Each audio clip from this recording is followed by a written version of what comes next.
یا احتلام کی وجہ سے، یعنی مادہ خارج ہو گیا عورت کا یا مرد کا بغیر اختلاط کے میاں بیوی کے، اس پر بھی غسل واجب ہو جاتا ہے. تو یہ دونوں صورتوں میں غسل واجب ہے اس پر. غسل جنابت میں دوسرا مسئلہ، پہلے ہاتھ دھوئے جائیں،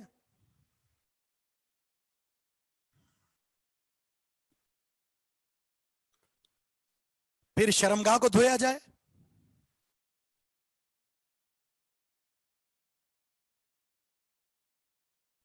پھر ہاتھ دھوئے جائیں،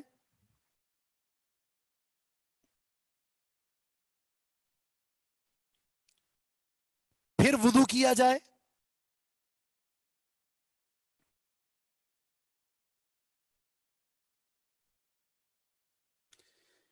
پھر سر کے بالوں میں 4 دفعہ پانی ڈال کر خلال کیا جائے، سر کے بالوں میں 4 دفعہ پانی ڈال کر خلال کیا جائے،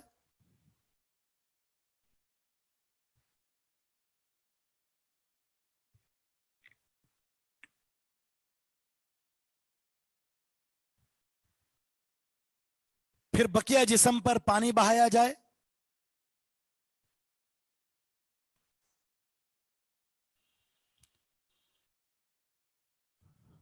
اور آخر میں پاؤں دھو لیے جائیں.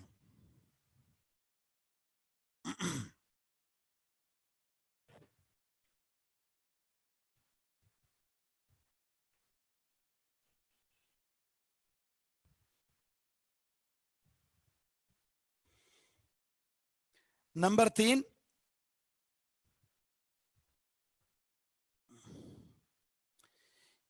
میاں بیوی ایک ہی برتن میں ایک ساتھ غسل کر سکتے ہیں. میاں بیوی ایک ہی برتن میں ایک ساتھ غسل کر سکتے ہیں.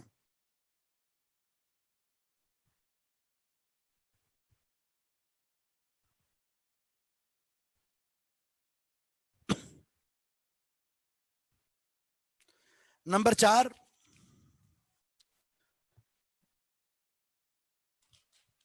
غسل جنابت میں پاؤں سب سے آخر میں دھوئے جائیں گے.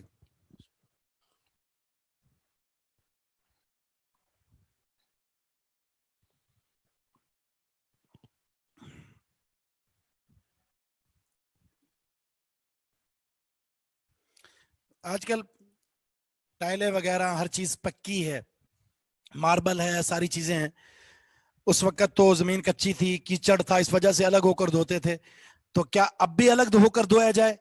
کیا اب بھی آخر میں دھویا جائے؟ بالکل اب بھی آخر میں دھویا جائے گا، چاہے فرش پکا ہے، ماربل لگا ہوا ہے، لیکن طریقہ وہی، اسی کو اختیار کرنا چاہیے، آخر میں ہی پاؤں دھونے چاہیے.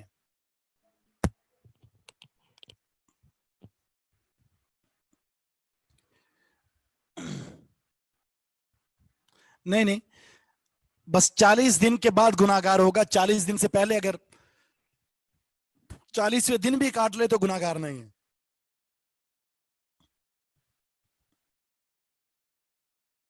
40 دن کے بعد 41واں دن ہوا تو گناہگار ہوگا.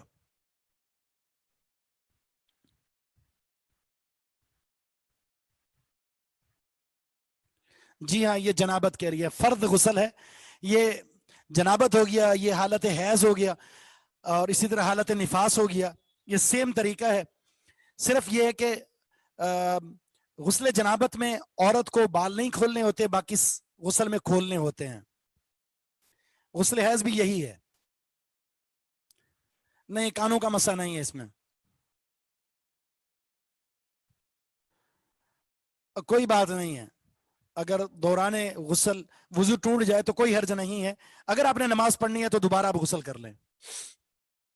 جی ہاں، نیت تو ہوگی. نہیں، کوئی دعا نہیں ہے، کوئی خاص دعا نہیں ہے.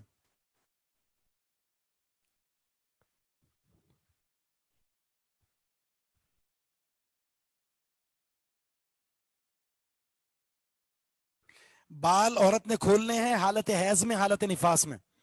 حالت جنابت میں کھول لے تو اس کی مرضی ہے، کھولنا ضروری نہیں ہے، بقیہ غسلوں میں ضروری ہے. ہاں ساری چیزیں ہیں، کلی کرنے میں، ناک میں پانی ڈالنے میں اسی طریقہ مبالغہ ہی ہے. شاور میں بھی یہی طریقہ اختیار کیا جائے، چلو جو طریقہ ہے نا، آپ وضو کرنے کا طریقہ وہی اختیار کریں گے، سر پر چلو ڈالنے کا طریقہ وہی اختیار کریں گے، اس کے بعد شاور لے لیں آپ.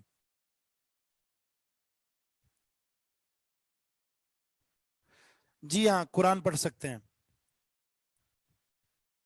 عورت کو بال کھولنا ضروری نہیں ہے، صرف غسل حیض میں ضروری ہے. جی قرآن پڑھ سکتے ہیں حالت حیض میں موبائل سے. جی ذکر الہی کیا جا سکتا ہے، قرآن کی تلاوت کی جا سکتی ہے حفظاً، مصحف کو نہ پکڑا جائے. جی پاؤں جو ہے اگر پکا فرش ہے تو اسی جگہ دھو لیا جائے، لیکن آخر میں کچی جگہ ہے تو الگ ہو کر دھویا جائے.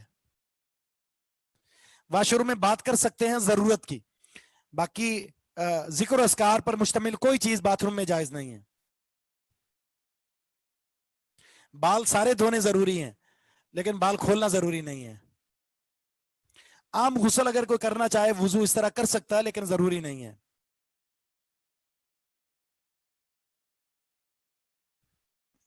مرد عورت کا غسل کا یہی طریقہ ہے.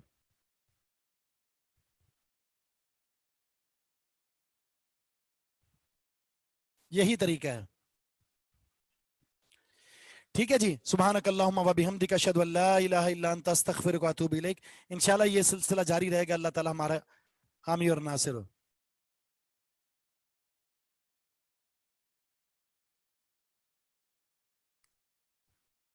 جی کسی وقت بھی، رات کو 12 بجے بھی کاٹ سکتے ہیں ناخن، کوئی عرض نہیں ہے.